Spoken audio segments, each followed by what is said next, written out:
Differentiated learning is huge. And so how can I work best with this student and how can I make it appropriate to them? I used to get super frustrated with technology problems, but understanding that it's not going to go right every time. Just making sure you have your patience pants on as you go. So when this project came through, I thought this was a phenomenal way for our students to once again have a purpose-driven assignment, right? It's not just an empty assignment that might be used for something. There's real-world application here. We are back with another educator conversation. I'm really excited today to be joined with Jeremy Murman, who's in his 11th year at Bergen Catholic Schools in Fremont, Nebraska. He's the band teacher who also has built a fantastic student broadcast and digital media program.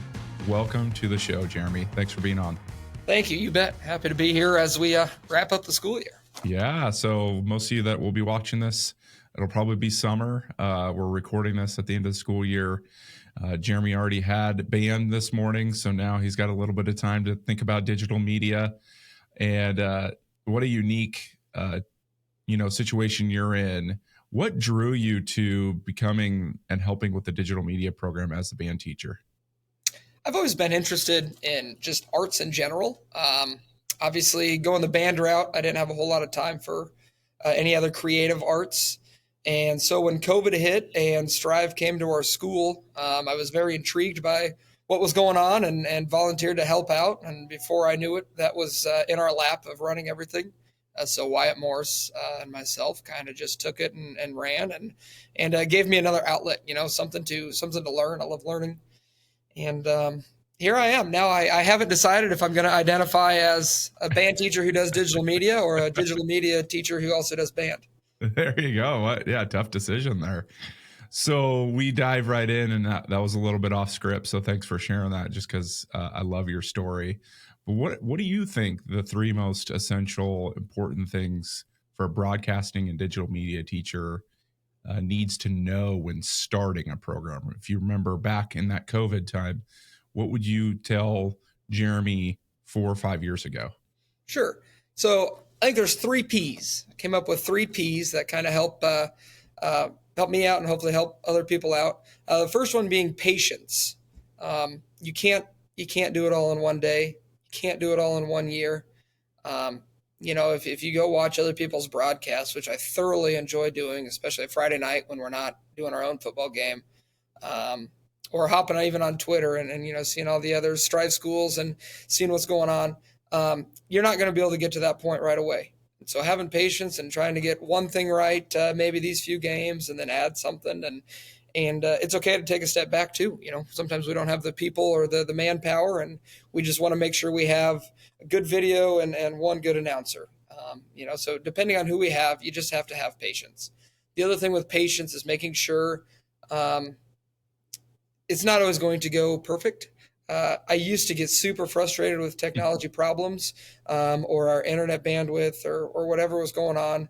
But understanding that it's not going to go right every time, just making sure you have your patience pants on as you go. And the other thing with patience, if we take the other way, the patience as in the people, is going to change every time too. Depending on who your audience is, what kind of sport or concert you're broadcasting, or maybe it's the elementary spelling bee, you got to take a different approach to it. Also the patience as in the students in your classroom. Who am I going to have in my class this time? What are they interested in, and how can I make it work for them?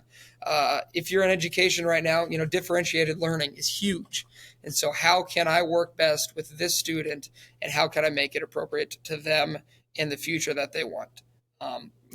We talk about not teaching in a box. This is a perfect class for that. Every kid's going to have a little bit different approach, and that's creativity in a nutshell. And so that's phenomenal. That's why I really, really like digital media. And that's the same thing with band, right? Everybody's going to have a different idea when they come to playing a different instrument, a different performance aspect. So that's patience. Please, I have learned that it's okay to ask people things. We need new cameras. We need this. Go ask people. People are more than willing to help. They can't read our minds and they don't know exactly what we need. Ask the booster club, ask, what's going on. It's amazing. I was looking for cameras when we first got started, and somebody's like, oh, I have this digital camera. I just bought a new one. Sure, I'll donate it to the school. Or, I would love to donate some money. My grandma watches from Colorado. She loves it. She'd love to donate some money. And so that's how we got into our commercial creation, right? We just went and asked, who's willing to support this?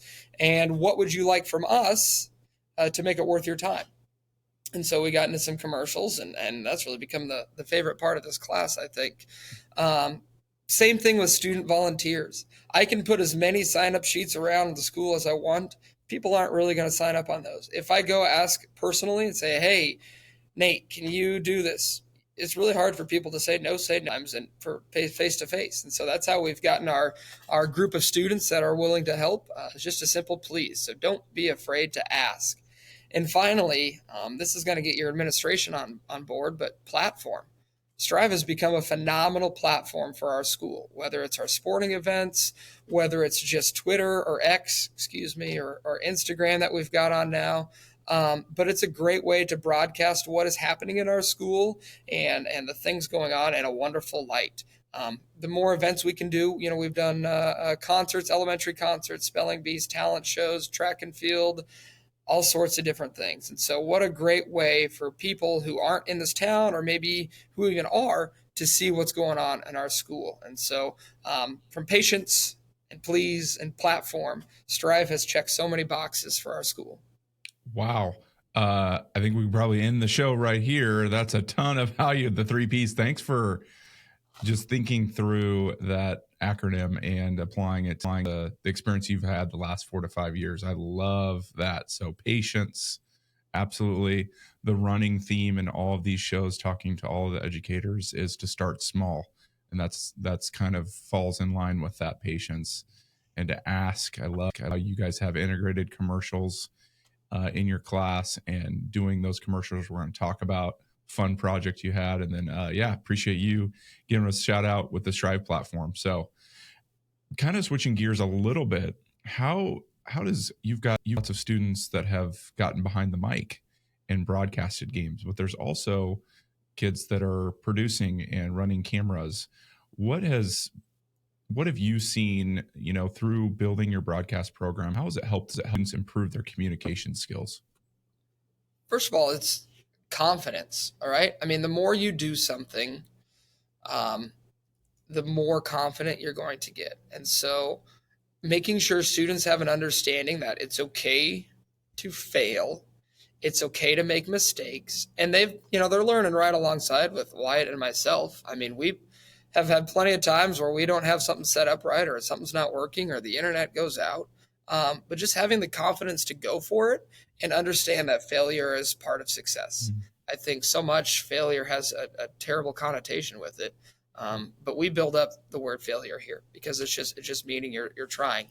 And I think the other thing is purpose, right?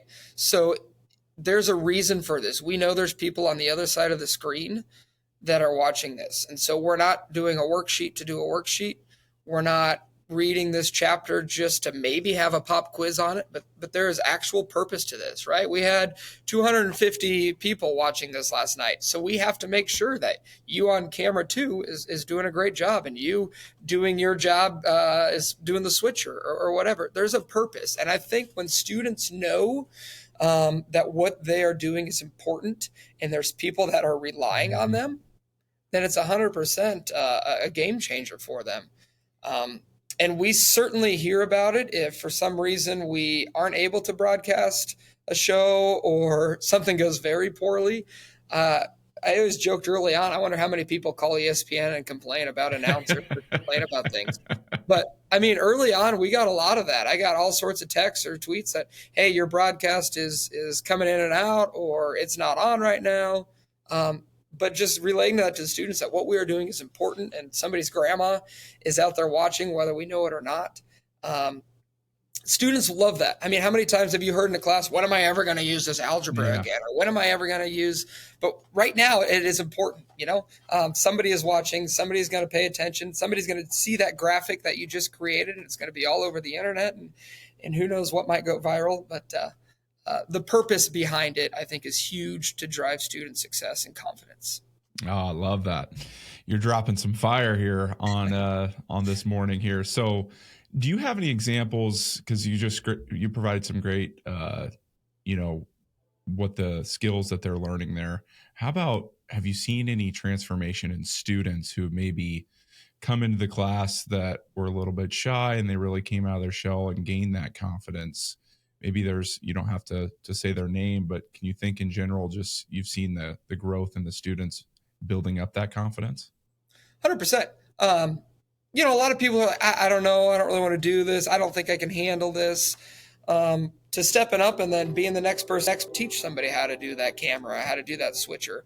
One of my favorite things, and it's usually more at football games, but I find an administrator or a parent or a teacher, and I usually have a headset on, but I give them the headset and say, here, listen to the communication that is going on between our cameras, our broadcast, and our switcher. Listen to these kids work in real time, figure things out, exactly what's going on, what has to happen. They talk through it all. If you want to learn or hear what's going on in these kids' mind and how they're functioning, that's a great example of real world application.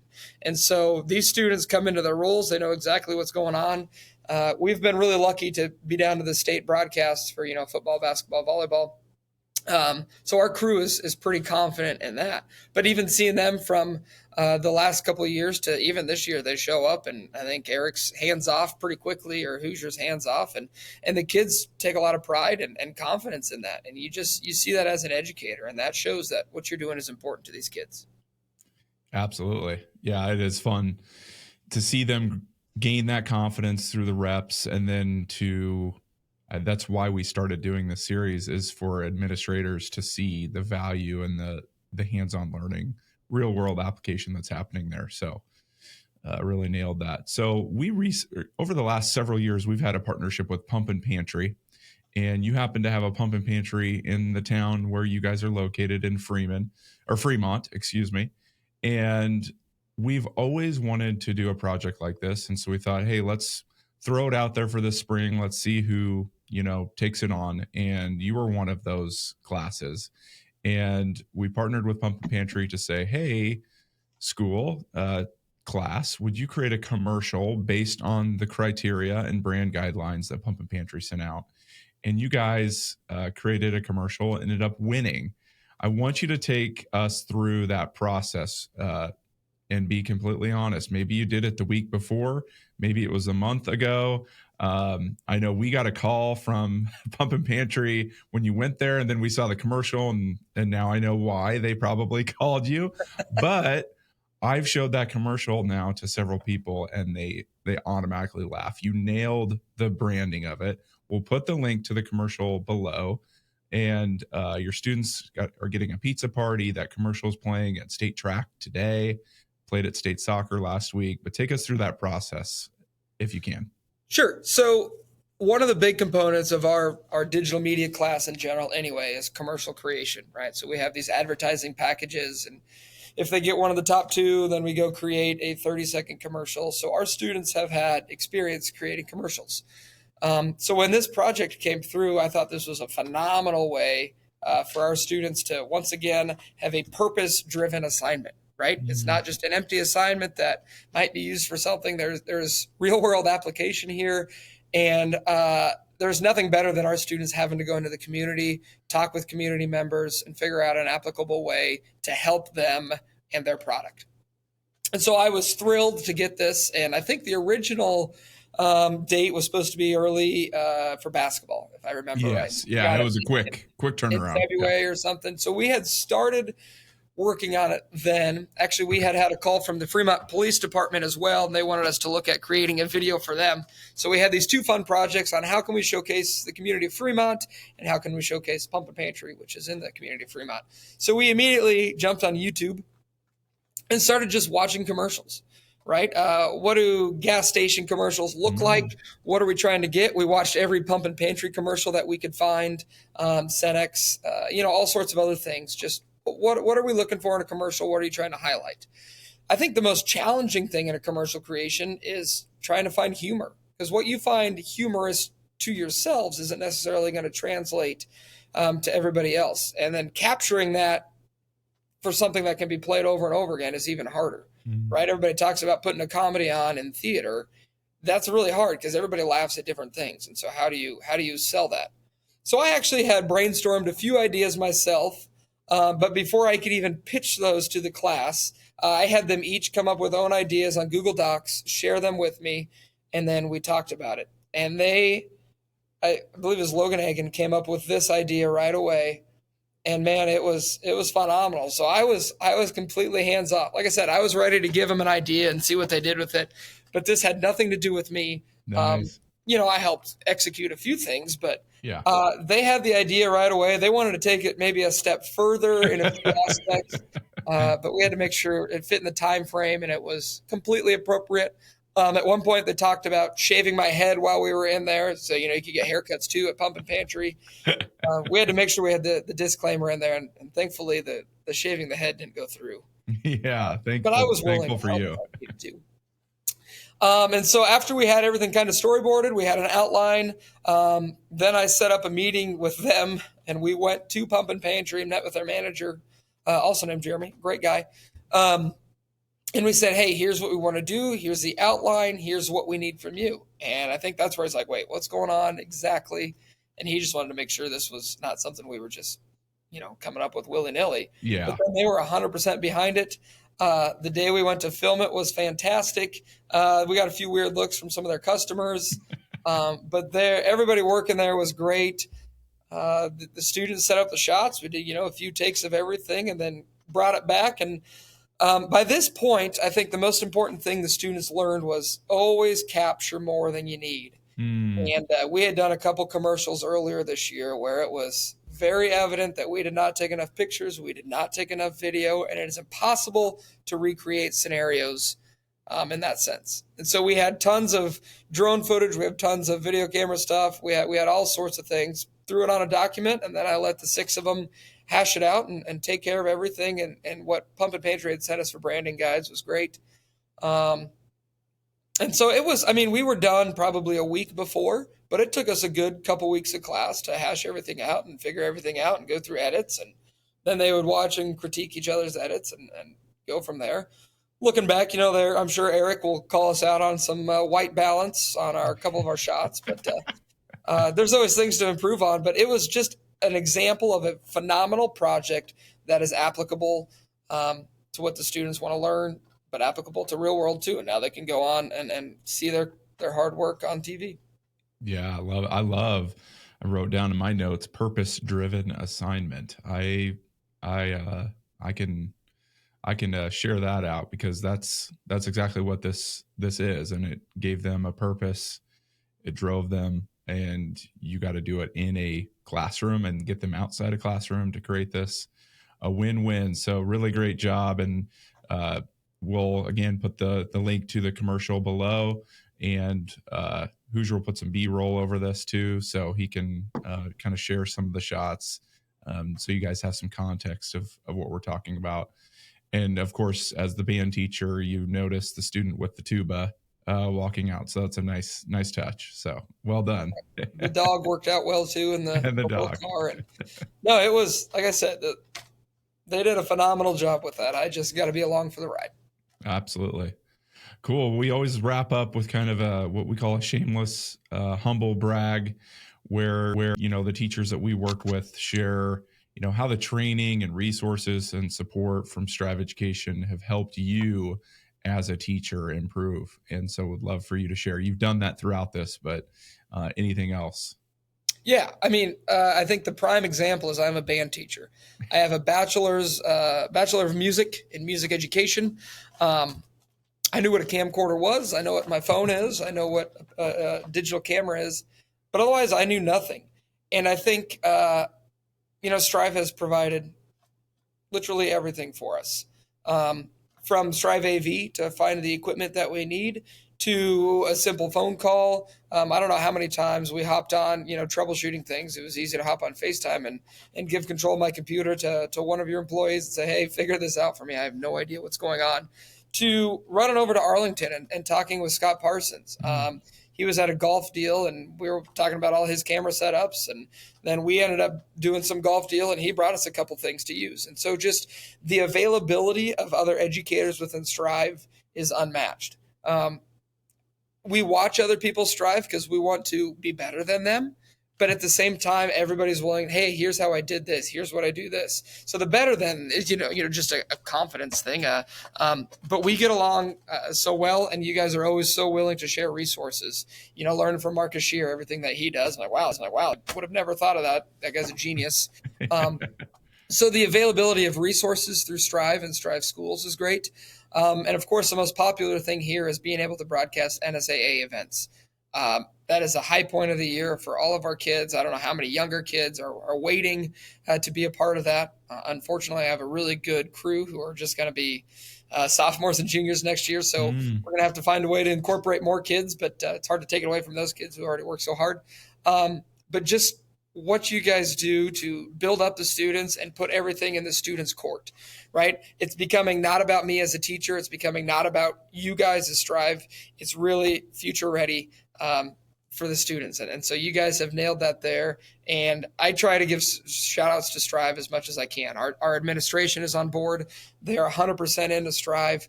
Our school, it's amazing. I was thinking about this last night, actually, as I was mowing. Strive has become a verb here. Are you going to strive this? Can we strive this? I strived that last night. Well, okay, we got to figure out how we're using this terminology. But it is, instead of streaming things, it's all about striving it. And so props to you guys. I would never be in this position without what Striv has done for our school, or for Wyatt Morris and myself. I mean, you're always there, ready to help, willing. So I strongly encourage any school to definitely consider what Striv can do for them. Wow, thank you. I mean, yeah, we are here to serve, you and teachers like yourself that maybe, I didn't go to school for this either, right? None of us did, but we've dedicated everything we have to help teachers like you get the help that they need to take it. But I will say, it takes a teacher willing to risk kind of getting outside their comfort zone, right? Right. Like you could have just said, no, I'm a band teacher. I'm not getting into this.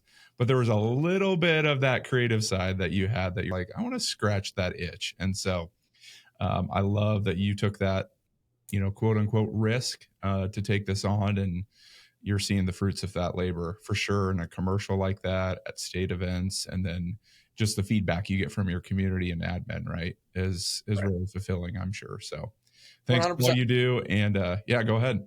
One more thing. I was looking at my notes, and I think the other, and this will be a great nugget for administrators, but the willingness you guys have to evolve and to learn and to show that as well. Too many times, I think there's we've always done it this way. It works.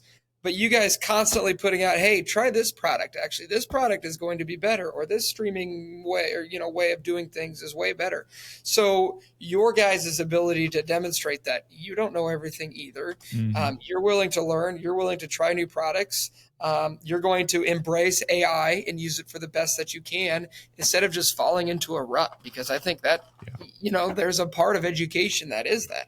This works. I'm going to do it this way. I don't care what everybody else is doing. So you guys are perfect examples of how to continually grow and differentiate what's going on, and to provide the best that you can, and know that it's probably going to change again next month and even next year.